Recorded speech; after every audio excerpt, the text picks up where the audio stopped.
I have uncovered a conspiracy so crazy and unbelievable, it's going to kick you straight in the nuts.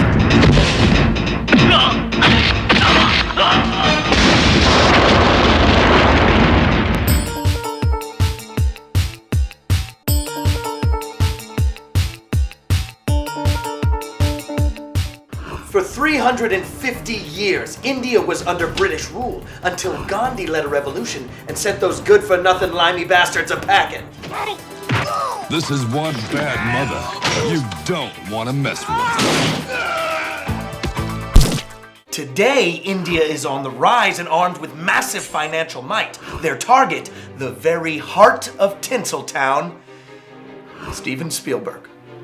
I have just returned from an investigation deep within the heart of India, where I have learned that American legend and my favorite director, Steven Spielberg, in order to stay afloat, has had his company taken over by billionaire investor Anil Ambani. Ambani has torn out the heart of Hollywood, Spielberg, by using the untold power of the Shankara stones and his unimaginable wealth, taking over DreamWorks.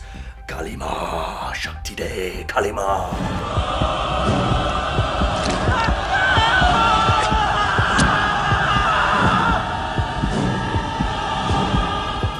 But now something even more sinister is afoot.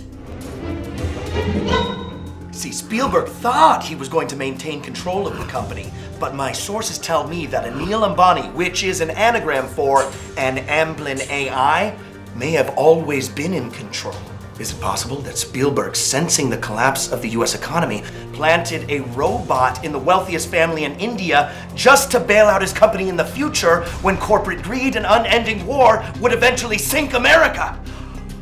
But now, Ambani is cashing in on Spielberg's greatest box office hits and producing a slew of sequels. Spielberg had no choice but to go along with the plan after Lincoln and Warhorse put audiences to sleep worldwide. But not me, Steven. Not me. I would never sleep during... Okay, I took a little cat nap during Lincoln, but only from the Gettysburg Address till the end. And was James Spader in that movie, or did I just dream that? What happened at the end? I vaguely remember hearing a gunshot. My sources in India smuggled me some never-before-seen footage of these soon-to-be Spielberg classics. Roll it. I know a lot of you wish that Spielberg would have stopped the Indiana Jones franchise after The Last Crusade, but hold on to your hearts, because Mola Ram is back. You thought he was dead when the alligators tore him to shreds at the bottom of the rope bridge, but don't forget, the other two Shankara stones were down there with him, and they have the power to bring him back to life. And now he's bloodthirsty for revenge in Temple of Doom 2.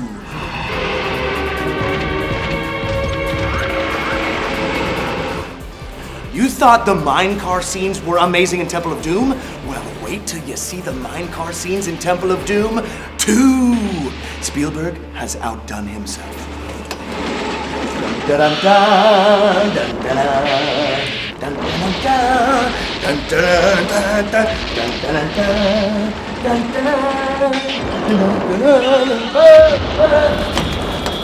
What director of photography Janusz Kaminski is able to pull off in these confined spaces should be chapter 1 in every cinematography book at USC. I think Spielberg's decision to move away from CG was a bold choice, but gosh darn it, I think it works. And casting Mithun Chakraborty as Indiana Jones was pure genius.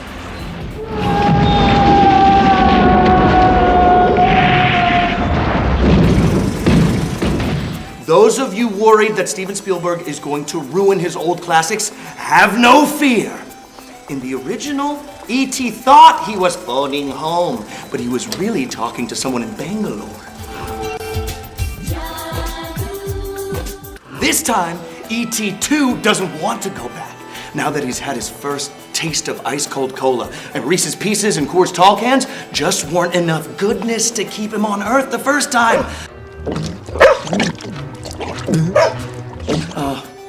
I remember when I started drinking Coors Tall Cans in elementary school just to be like E.T.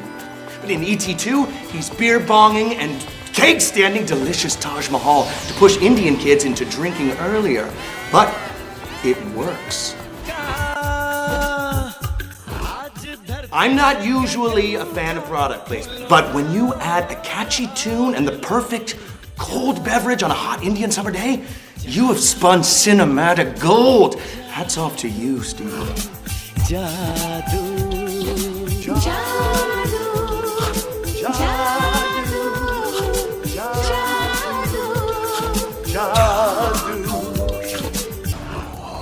Spielberg and Ambani are rubbing their Shankara stones together and respawning one of Steven's long-considered dead franchises, Jaws. When Discovery Channel gets a load of Jaws 5, Shark Week will be 3 months long. Sharknado? It's got nothing on this great white.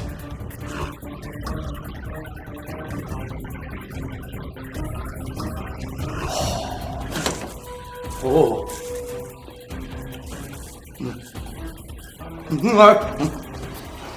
When Sheriff Brody shuts down the beaches of Goa after the shark goes after the drugged-out ravers, the shit is real trippy, and the Eurotrash lose their minds!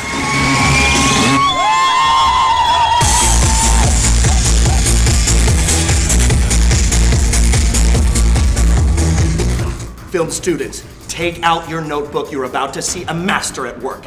This amazing scene was so bloody and graphic that the guy who directed Hostel and the guy who directed Human Centipede threw up on each other in the theater. But notice, when Spielberg carefully has the shark jump Brody, the subtext tells us that this is the beginning of a new chapter in his career, hence giving the middle finger to his detractors who said that he and the Jaws franchise were played out. The shark jumps Brody, not Brody jumps the shark. You get it? It's genius.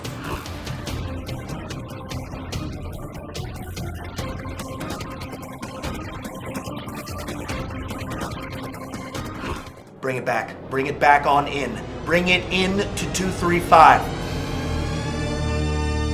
It's time for a serious talking. There is no man on Earth, or Earth 2, that better knows the paranormal, aliens, or amazing stories than the master, Steven Spielberg. The secrets of Area 51, Bigfoot, ghosts, alien abductions, robots, monsters, what's really going on under the dome? Where does one man get so much inside information? He knows facts that not even the president is privy to. This investigation has gotten so out of control, we're going to have to do a second episode on Mr. Spielberg. My moles in India and DreamWorks are hard at work scrounging up more cinematic gold from Spielberg's newest upcoming masterpieces, like a live-action remake of Disney's Dumbo,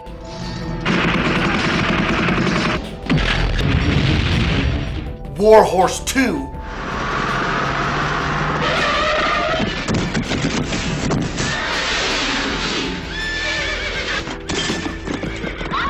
and Saving Private Patel.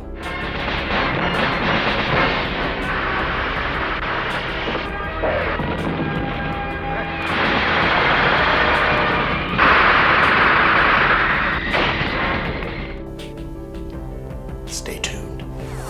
If you're a true believer, make sure you watch one of these other conspiracies. And if you have a conspiracy of your own, make sure you leave it in the comments below in code.